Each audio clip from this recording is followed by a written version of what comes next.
Back now to the days in the prison? Yes.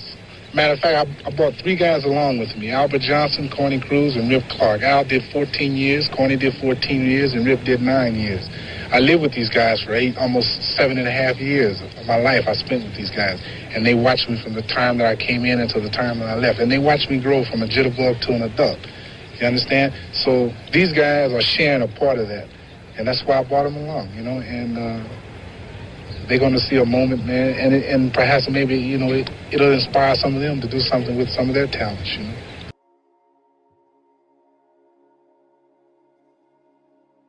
Ron Lyle was born on February 12, 1941 in Dayton, Ohio.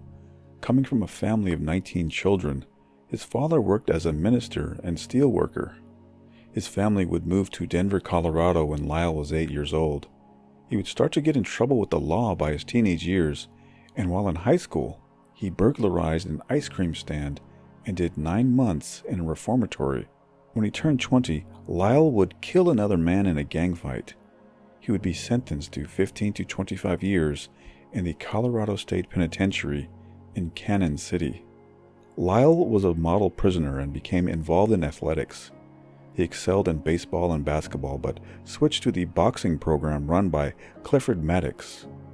There were already some tough fighters in the program, and Lyle took his lumps early on, but he eventually mastered the basic skills and became so good that the prison brought in boxers from the local military base for him to compete against. Meanwhile, some of Lyle's fellow prisoners were envious of his success. Lyle was being harassed by another inmate and thought it better to settle things in private. Lyle brought his fists, but the inmate brought a knife, stabbing Lyle in the stomach. Found bloodied and nearly unconscious in the laundry room, Lyle would be on the operating table for more than 7 hours. I had 36 blood transfusions and died twice on the operating table, Lyle said. God spared my life. After a recovery, Lyle came upon a situation where a group of militant prisoners kidnapped a guard. The situation grew tense and the prisoners threatened to kill their captive. Lyle then stepped in. He disarmed the ringleaders and rescued the guard. Colorado Governor John Love was notified of Lyle's heroics and gave him a pardon, as Lyle already served 8 years of the 15 to 25 year sentence. On October 9, 1969, Lyle was a free man. Word had spread of Lyle's boxing ability, and a successful businessman named Bill Daniels caught wind of Lyle's potential. Daniels owned a cable television company and the Utah Stars basketball team of the ABA. He would form an organization called the International Boxing League and sign Lyle to be part of a team called the Denver Rocks. Daniels also gave Lyle a job as a welder and sponsored him as he started in the amateur boxing ranks. Lyle compiled a 29-4 record and won an assortment of national titles. In 1971, at the advanced age of 30, Lyle turned pro under the banner of the Denver Boxing Club, run by Bill Daniels and partner Mike Hayes. Lyle's punching power earned him a fan following immediately. After only a year as a pro, he drew a sellout crowd of 8,000 people to watch him take on journeyman Chuck Leslie. 8 months later, he would step in the ring with the well-known Buster Mathis, impressing experts as he stopped the veteran in only 2 rounds. Lyle would fight another contender in Larry Middleton, who was a talented artist. Middleton made a sketch before their bout, showing himself scoring a knockout over Lyle. Lyle would knock him out in the 3rd round. "Let him draw me now," Lyle said afterward. In February of 1973, Lyle's career took a detour. He would be favored over Jerry Corey, but the veteran would box smartly and take a unanimous decision. The loss prompted some writers and experts to write off Lyle because of his advanced age. He would be booed during a decision win over Wendell Newton and seemed to be losing focus. Needing a change, Lyle switched trainers from Bobby Lewis to Chicky Ferrara. He worked on new drills, defense, cutting the ring off, and counterpunching. The improvements became evident by March of 1974 when Lyle would take a unanimous decision over Oscar Bonavena in front of the largest boxing crowd in Colorado history. Lyle then defeated another contender in Jimmy Ellis over 12 one-sided rounds. Experts now deemed him to be a much improved fighter from the loss to Quarry. He was in line for a $300,000 payday against Muhammad Ali at Madison Square Garden, but made the mistake of taking on Jimmy Young as a tune-up. Young would dominate Lyle from the beginning, landing at will with shots to the head and body, taking a unanimous decision. Despite the loss, Lyle would get his title shot at Ali. Let's turn to Ron Lyle. Ron, I have to ask you a question in perfect candor. You're 32-2 in your career, and I think most people know your personal history. But why are you qualified to fight Ali when, in fact, you were one of the few, and it's a major distinction, to lose to Jerry Quarry, and recently you lost to the unheralded Jimmy Young? See, I don't think it really matters what you do while you're coming. It's what you do when you get there. The opportunity's here. It is my turn. He's had his turn. He's been an inspiration to a lot of people. Have been. He still is. Right. You're not afraid of him? Afraid of who? Ali? Why should I be? Why are you always in between two brothers agitating? Why should a man in the same profession be afraid of another man in his profession? Are you afraid of other sportscasters? Are you afraid of their abilities? That'll be the day. Madison Square Garden would back out of the fight, but the convention center in Las Vegas would serve as the venue instead. Ali did not see Lyle as a viable threat, coming into the bout out of shape at 224 pounds. Ali stated that he was going to employ what he called the Mirage style. He would position himself in the middle of the ring and bait Lyle to come in. Even the 8th round. What if it don't get to the 8th? It don't get to the 8th, then I get you earlier. But Lyle's trainer, Chicky Ferrara, instructed his charge to wait for Ali and counterpunch. It was a dull fight, but Lyle's strategy seemed more effective. After the 10th round, Ali was behind on 2 of the 3 scorecards. Sensing trouble, Ali came out with a purpose in the 11th round. Palace, Las Vegas. By the way, Alan King doesn't give you an uninformed opinion. He was a fighter. Got out of boys' high school in Brooklyn. Hey, he hurt Lyle. Ali got to Lyle. Lyle is in trouble. He hurt him with a left. Lyle went back against the ropes. He's desperately trying to cover up. Ali won't expend himself while Lyle's against the ropes. But Ali smells blood. 11th round action. And Ali in command. Lyle's eyes are glassy. He's staggering. This time Lyle is ready to go. Look at that. Muhammad Ali. This is Muhammad Ali. The way he can be even at 33. Suddenly from nowhere. The left cut to Lyle. Sent him back against the ropes. Ali in total command.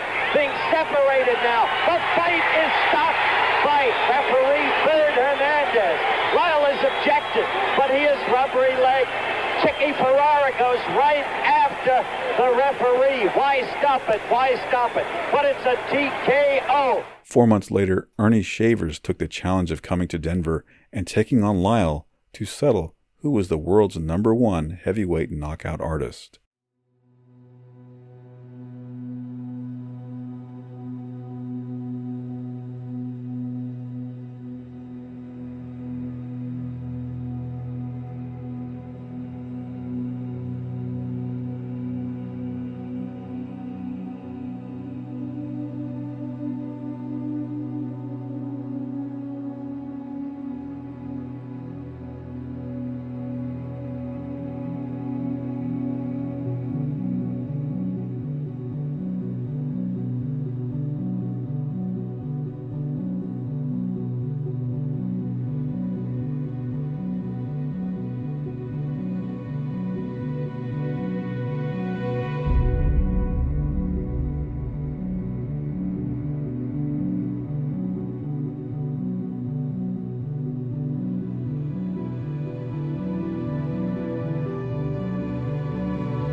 Shavers cried foul after the bout, claiming that the referee started to count as he was on the way down. He also claimed that after he put Lyle on the ropes, a fan held him up to keep him from falling. Shavers filed appeals to the Colorado Boxing Commission, but the claims went nowhere. Meanwhile, Lyle would have more trouble with the law. He would be charged with assault and felony menacing against his estranged wife. Nadine Lyle alleged that her husband drove alongside a car she was driving and after repeatedly yelling at her to stop, forced her off the road. Lyle then rammed his car into the left door of her vehicle before getting out and firing 2 shots from his pistol. His legal issues aside, Lyle would reunite with trainer Bobby Lewis, and on January 24, 1976, he would take on George Foreman in a bout that would become legendary for its power and pandemonium. Course of the fight. The referee then Charlie Roth, age 50. Refereed around the Cincinnati and Pittsburgh area for a long number of years. Just look at this.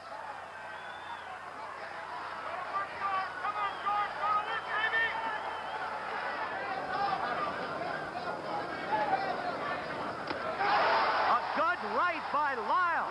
A good right by Lyle, and he's got Foreman in trouble. He's got him in trouble. George staggering off the ropes and Lyle all over him. A surprising trend of events. George looking over here to Gil Clancy, sitting right next to me for instructions. You see George in trouble. A late flurry by Lyle, staggering George, who comes wobbling really back toward his corner. See that right come around and land on Foreman. Foreman in the red trunks, Lyle in the white. And the advisors are yelling to Foreman, keep those hands up. Now Lyle is hurt. Now Lyle is hurt. Quickly, Foreman landed a left and a right and another left, and Lyle's in trouble. He's against the ropes trying to cover. Now let's see if George has learned what to do with an opponent against the ropes. Certain it is, he didn't know what to do in Zaire. Look at that left of Foreman's get in there. And it's a different Lyle now. He's a little shaky. The leg's just a little rubbery. Foreman is a tremendous puncher. No question about that. Ken Norton can attest to that. I told you we'd have a slugfest, and that's what we've got. Very good counter right hand by Lyle there. Very good.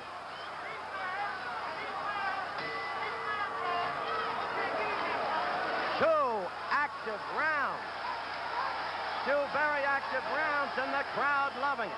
Left. Right, it's very effective. And Howard, we just found out for sure that the second round was only 2 minutes long. That's correct. Chet Forty, our producer, retimed the second round in our truck. Lyle all over. Lyle has Foreman in trouble. Foreman is down.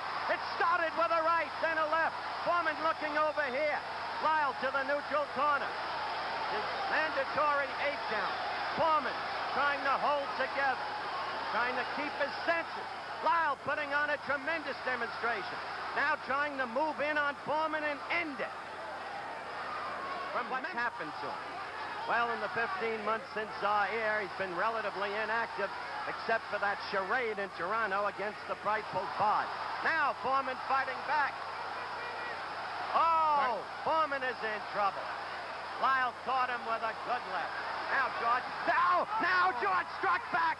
Now George fought back with a magnificent right.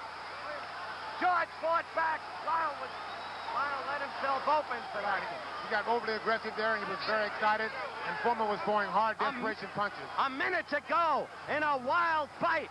Just as Lyle apparently had George in trouble. George with that punching power that we talked about in prior fights. Lyle is now ready to go. Against the ropes. About 40 seconds left in the round. Lyle covering up against the ropes. His handler screaming to Foreman, hit him in the body. George at the head. Lyle is now wide open. He is... Lyle trying to swing back. This isn't artistic, but it is slugging the way the public wants it. Lyle now trying to fight back. Barely 10 seconds left in the round. Now Foreman was staggered. Foreman was staggered by a Lyle left. Foreman goes down. Foreman goes down. Lyle fights back. Foreman, there's no saving by the bell, but Foreman is up. Foreman is up. What a fight, Kenny. Well, the Slugger, they're both utilizing their power and forgetting boxing. As I said, I would hardly call this an artistic affair, but at the very beginning, we told you we looked for a slugfest. And most people, remembering George's absence of stamina at Zaire, had the feeling if Lyle could get past the 5th round, his chances would materially improve. That's very true, and Lyle has been known to come on in the later rounds. He's very good, his stamina is very good, his punching power is good. And so now the question is if George can recover and continue on here in the later rounds. Now it goes south. 5th round action underway. Stamina. I think Lyle has the mental edge right here.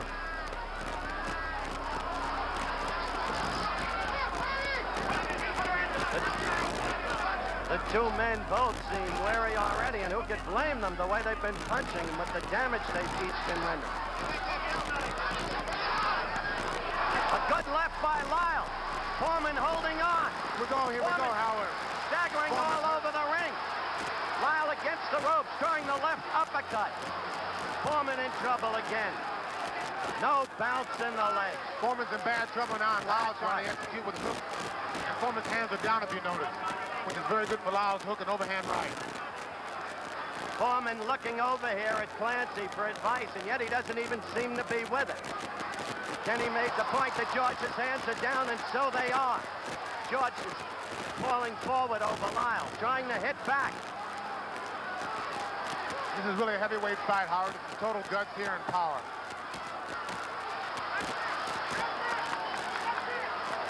George got a series of left jabs in there, then a right. And they both can change right hands, Howard, right there. Good right uppercut by Lyle. Foreman again in trouble. You see him falling forward onto Lyle.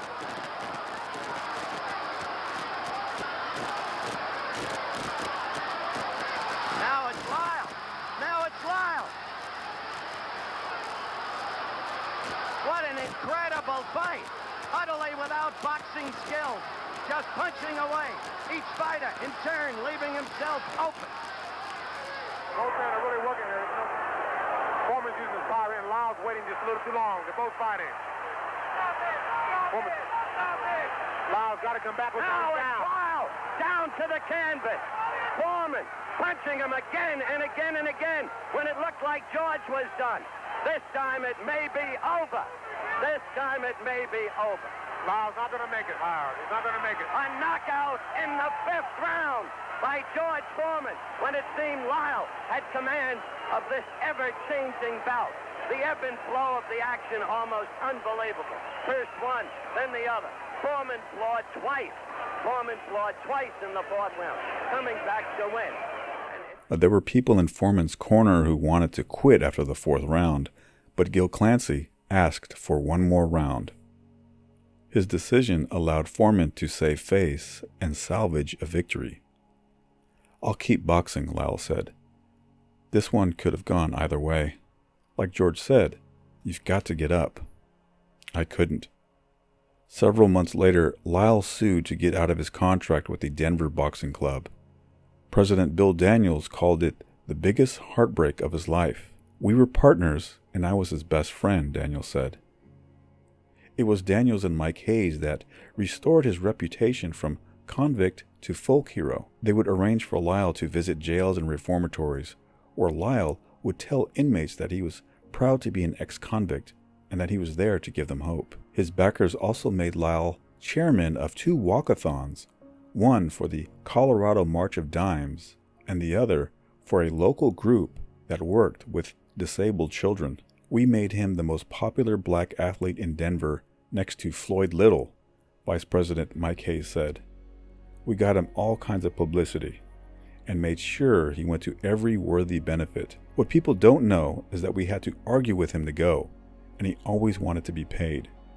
We made him look good. but he wasn't any different. Lyle charged that he was mishandled and given a low share of the purse money. They would reach an agreement in 1975 and part ways, making Lyle a free agent. 10 months later, Lyle made the mistake of facing his old nemesis Jimmy Young. Young would once again prove himself to be Lyle's superior as he pitched a near shutout over 12 rounds. Boxing insiders would write him off, but 4 months later, Lyle would show that he still had some life as he came in as a 2-1 underdog against Joe Bugner. Punching. In the event of a knockdown, the man scoring the knockdown will go to the furthest corner and stay there till I tell you to come out. All right, and when I say break, I want you both to take one step back. Understood? Shake hands and come out boxing. Lyle been working to the body here in the first round.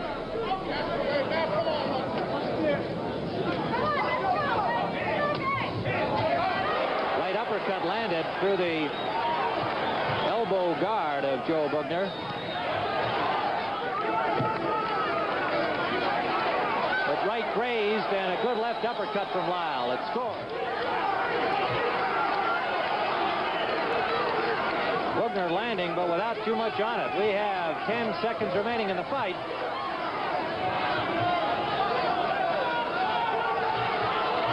Lyle on the ropes, and Bugner trying to find a place to hit. And that's, well, there you hear it, a split decision for Ron Lyle. And a very close fight. You were able to keep track of it as it went along. Brian Campbell will be talking with the winner momentarily. Standing here with Ron and Reg Gutteridge of ITV. Ron, any surprises? Was he a little more aggressive than you thought he'd be? No. Really? Because, all fighters are aggressive, man, And I was fortunate. Things went good for me. I think I'm on the right track now. After coming off a frustrating loss, when you know your abilities, and I had injuries to my leg, but that's the game, and I have to learn to accept the bitter with the sweet. Now I hope that it will be a little more sweet now. And what I'm going to do now is try and direct my own destiny. I'm my own man. My brother's my manager. My mother will reap all benefits. They have children of 19 kids. One died in the Vietnam War. He shed his blood for this country. So now I feel as though my mother should be able to get some of the million-dollar gates of this country. Ron, were you aware that after about the 7th round that you were behind? Well, I fight as though I'm behind all the time, because of the fact that you should never think that you're ahead, because when you think you're ahead, you have a tendency to let up, And so Sam Borman, he just kept pushing me, In May of 1977, tragedy struck the life of Lyle. His mother, Nellie, was killed when a man driving his gunshot-wounded wife to a hospital at a high rate of speed ran a traffic light at an intersection. Striking her car broadside, Lyle's mother suffered massive physical trauma and died on the operating table. Returning to the ring 4 months later, Lyle came away with an unpopular majority decision over Stan Ward. Lyle blamed his bad performance on the flu. On January 3, 1978, Lyle was led into court in handcuffs before being charged with the second-degree murder in the New Year's Eve shooting of Vernon Rip Clark. The two had become friends in prison before Lyle employed him as an assistant trainer. The rumor was that Lyle had owed Clark money, and Clark had come to collect. Lyle contended that the shooting was an act of self-defense, occurring in a struggle between the two men. There was a syringe found in Clark's car, but police weren't able to determine if it contained any drugs. Lyle's legal defense was that Clark may have been on drugs and attempted to force Lyle to give him money to buy more. Lyle would be acquitted, but personal troubles would continue as he was then charged with the beating of his common-law wife, Patty. Lyle would be freed on bond, but warned not to go to the hospital where Patty was recovering from surgery for a ruptured spleen. Patty had leaped from a second-floor window of their home after Lyle assaulted her. He then threw a portable television at her.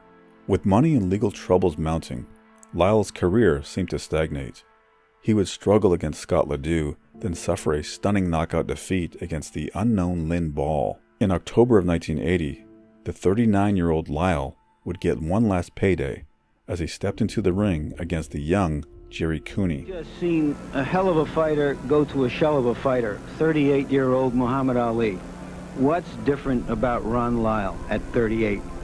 It's impossible to identify with Muhammad Ali. You didn't identify me with Muhammad Ali 10 years ago, so how can you identify me with Muhammad Ali at this point? Are you in better condition? You've been a fellow who's never gotten out of that condition as a prize fighter. I'm in the best shape a man could be in his life. They took my blood pressure, what was it? 71, yeah, 171 over 20. That's, hey, what is that telling you? Well, I'm not an expert in blood pressure, but what about your strategy for Jerry Cooney, who has never fought a big puncher like you? Just bring it to him. Bring it to him. In round one, and Cooney's come right out at Lyle. There's the left to the body. And the uppercut by Cooney, who has been very impressive. The right hand, and Lyle in trouble. Lyle in big trouble here in round one. Cooney looking to put him away. Cooney landing with lefts and rights. Can Lyle hang on? 35 seconds left, round one. Another left uppercut. And again, and the right hand. And Lyle is hurt. And Cooney continues to land, and that could be it. It's all over. Let's go to Larry. Ron, was it a body punch? I hurt my rib in training, right? And he just hit me on that same rib, you know. Was it early in the round, or was it that late shot that you went down under? It was earlier. It looked like you were testing him. Was he stronger than you thought he was? He's not a physical guy, you know. He's not a physical fighter. Do you think he's worthy of a championship shot right now? Well, you know, that depends on his handlers, you know. I couldn't answer that. Is his left hand as impressive as it seems? He used it both hooking and jabbing and coming underneath with uppercuts. I couldn't tell, yeah. What's your feeling, Ron, about this? What does this do for your career? I don't know. Thank you, Ron Lyle. Lyle retired, moving to Las Vegas, where he would find work as a security guard and train young boxers. But his legal struggles continued. In February of 1986, Lyle faced 2 assault charges stemming from a fracas at the boxing club where he worked as a trainer. He would be fired from the gym, but once again be acquitted of all charges. In 1995, inspired by George Foreman's comeback, Lyle would return to the ring, lying about his age to Kentucky officials, telling them he was 47 rather than 54 years old. Lyle would win 3 bouts, calling for a rematch with Foreman or a match with Mike Tyson. Foreman would never return his calls, and Lyle would have a farewell fight in his native Denver. In November of 2011, Lyle would die from complications of a stomach abscess. He was 70 years old. I'm not going to try to kill him, buddy. I'm going to beat him. And that's how you win. You win. There is no certain amount of margin you win by a horse race. If you win by that much, the horse wins. If you win by 1 point in a basketball game, you win. You see, there's no certain way to win. The only thing is to do is to win. Good luck to you. Thank you.